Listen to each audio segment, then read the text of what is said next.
Hello friends, मेरे YouTube channel पे आप सबका स्वागत है। मेरी आज की इस वीडियो में मैं आपको बताने जा रही हूँ कोऑपरेटिव हाउसिंग सोसाइटी में मैनेजर के क्या क्या काम होते हैं। मेरी पिछले वीडियो में मैंने आपको बताया था कि कोऑपरेटिव हाउसिंग सोसाइटी में क्या क्या जॉब अपॉर्चुनिटीज़ होती है, और मैंने कहा था कि मैं नेक्स्ट वीडियो में आपको डिटेल में मैनेजर के क्या क्या काम होते हैं उसके बारे में वीडियो बनाऊँगी।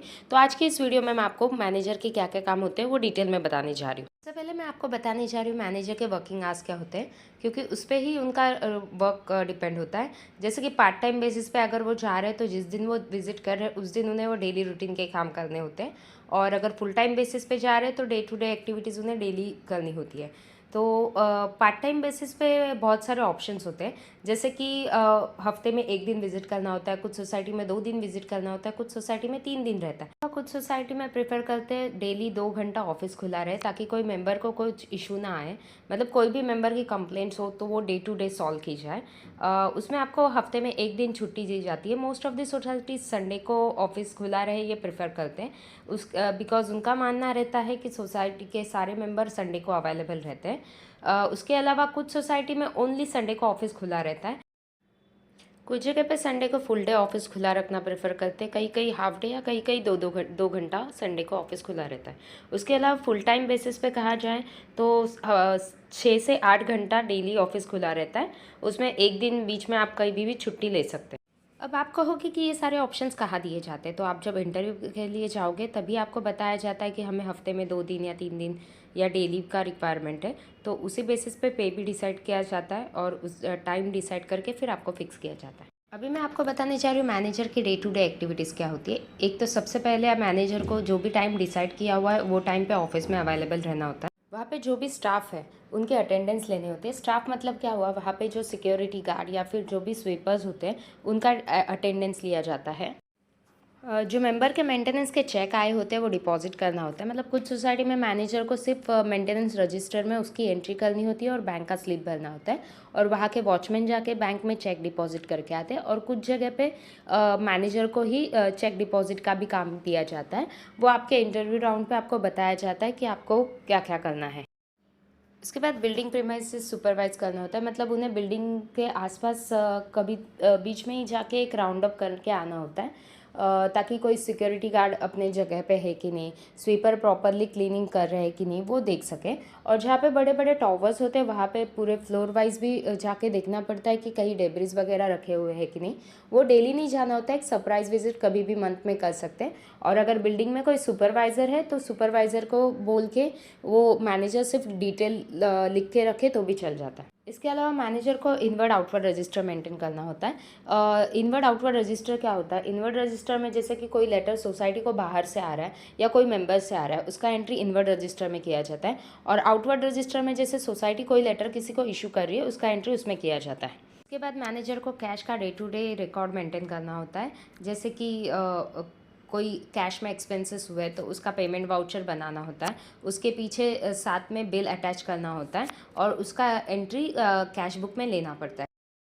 अभी आपको मैंने डे टू डे एक्टिविटीज़ तो बता दी। अभी मंथली एक्टिविटीज़ क्या होती है। मंथली एक्टिविटीज़ जो वो आपको महीने में एक बार करनी होती है, जैसे कि इलेक्ट्रिसिटी बिल का पेमेंट हो गया, वाटर बिल का पेमेंट हो गया, असेसमेंट टैक्स का पेमेंट हो गया। वाटर और असेसमेंट टैक्स का तो आपको मंथली नहीं आता है, वाटर बिल 3 महीने में एक बार आता है और असेसमेंट टैक्स 6 महीने में एक बार। बट इलेक्ट्रिसिटी बिल आपको मंथली आता है, तो उसका जो पेमेंट होता है उसका चेक बनाना होता है। कुछ सोसाइटी में NEFT सिस्टम किया होता है तो वो ऑटो डेबिट हो जाता है। इसके अलावा मैनेजर को जो फाइल होते हैं वो प्रॉपरली अरेंज करके रखने होते हैं। मतलब एक ही बार आप अगर सिस्टमेटिक मैनर में अरेंज करके रखोगे तो बाद में आपको कोई डिफ़िकल्टी नहीं होती ढूंढने में। जैसे कि अगर आप एक ही बार में सारे मेंबर्स के फ़ाइल बना के रखते हो, लिफ्ट, इंटरकॉम, जो भी आपको ज़रूरत की चीज़ें हैं उसके अलग अलग फ़ाइल्स बना के रखते हो तो आपको ईज़िली वो फाइल्स निकाल सकते हो। फिर जो आपको डेली के पेपर्स आते हैं, मतलब जैसे कि कोई मेंबर ने कंप्लेंट किया है उसका लीकेज का, तो वो पेपर उसके ही फाइल में डालना होता है। कोई मेंबर NOC के लिए आपको अप्लाई कर रहा है लेटर, तो उसका लेटर उसी मेंबर के फाइल में जाएगा तो आपको बाद में इजीली मिल सकता है। इसके लिए आप वो रिकॉर्ड वैसे ही मेंटेन करो तो बेटर रहता है। मंथली के चेक्स बनाने होते हैं, जैसे कि सिक्योरिटी का चेक, स्वीपर का चेक, खुद का चेक, वो सारे चेक्स मैनेजर को बनाने होते हैं। और बाकी के जो चेक्स आते हैं, जैसे कि प्लम्बर का चेक, मतलब बिल्डिंग में कोई प्लम्बिंग का काम आया है, कोई पंप रिपेयरिंग का काम आया है, तो उसका वो काम करने के बाद जैसे ही चेक बिल दे देता है, उसका चेक रिलीज़ करना होता है। बिकॉज कोई प्लम्बर वगैरह तो 1 महीना रुकता नहीं है, बट जो सैलरी रहती है बाकी सब स्टाफ की, वो महीने में एक बार निकाली जाती है। ये चेक्स बनाते हुए ये ध्यान में रखना चाहिए कि जहाँ पे सिक्योरिटी एजेंसी या स्वीपिंग हाउसकीपिंग एजेंसीज होती है, वहाँ पे टीडीएस डिडक्ट करना होता है। टीडीएस डिडक्शन का रूल है कि आपका अगर कोई पार्टी का एक बिल 35,000 के ऊपर जाता है, या फिर उसका साल का पेमेंट 1 लाख के ऊपर चला जाता है, तो उसका टीडीएस डिडक्ट करना होता है। तो आप अगर सिक्योरिटी का देखने जाए, अगर 2 सिक्योरिटी गार्ड है, 24,000 पर मंथ उसका बिल आता है, तो फिर वो 1 लाख रुपीज़ ईजीली क्रॉस होता है। तो उस केस में आपको टीडीएस डिडक्ट करना होता है। और जो टीडीएस का पेमेंट होता है वो आपको नेक्स्ट मंथ के 7 से पहले बैंक में डिपॉजिट करना होता है। कुछ जगह पे सीए को डिटेल दी जाती है, वो टीडीएस का पेमेंट ऑनलाइन कर देते हैं, बट वो जो कोई भी चीज़ हो, आपको नेक्स्ट मंथ के 7 तारीख से पहले वो पेमेंट करना होता है। उसके अलावा मैनेजर को लिफ्ट इंटरकॉम वाले कॉन्ट्रैक्टर से कोऑर्डिनेट करना होता है। ये रेगुलर बेसिस पे नहीं रहता। अगर समझो लिफ्ट को कुछ इशू हुआ है, इंटरकॉम का कुछ प्रॉब्लम है, तो उन्हें वो कॉन्ट्रैक्टर से बात करके वो प्रॉब्लम सॉल्व करना होता है। इसके अलावा कुछ चीज़ें होती है जो ज़रूरत हो तो करनी होती है, जैसे कि डिफ़ॉल्टर को नोटिस देना होता है।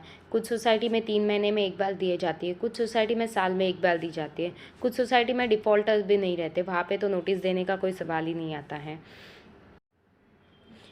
एनओसी इलेक्ट्रिसिटी पे अगर किसी को कोई मेंबर का समझो ट्रांसफ़र होता है, तो उसको इलेक्ट्रिसिटी बिल पे नाम चेंज करने के लिए सोसाइटी से एनओसी की ज़रूरत पड़ती है, तो वो एनओसी हमें इशू करना होता है। ये एनओसी के जो भी फॉर्मेट्स होते हैं वो आप एक ही बार ड्राफ्ट करके रख सकते हो। बाद में आपको सिर्फ वो मेंबर का नाम और फ्लैट नंबर चेंज करना होता है। उसके बाद कुछ मेंबर पासपोर्ट के लिए एनओसी मांगते हैं, पासपोर्ट रिन्यूअल के लिए एनओसी लगता है, वो सब आपको इशू करना होता है। कभी कभी कोई फ्लैट गिफ्ट डीड करना है, किसी को सेल करना है, तो उसके लिए एनओसी सोसाइटी प्रोवाइड करती है। इसके एक एक ड्राफ्ट फॉर्मेट्स और ड्राफ्टिंग कैसे किया जाता है, मतलब उसमें नाम वगैरह क्या क्या में चेंज करना होता है, वो सब मैं और एक वीडियो में आपको बता दूंगी। और भी कुछ क्वेरीज आपको होगी तो आप नीचे कमेंट बॉक्स में डाल सकते हो।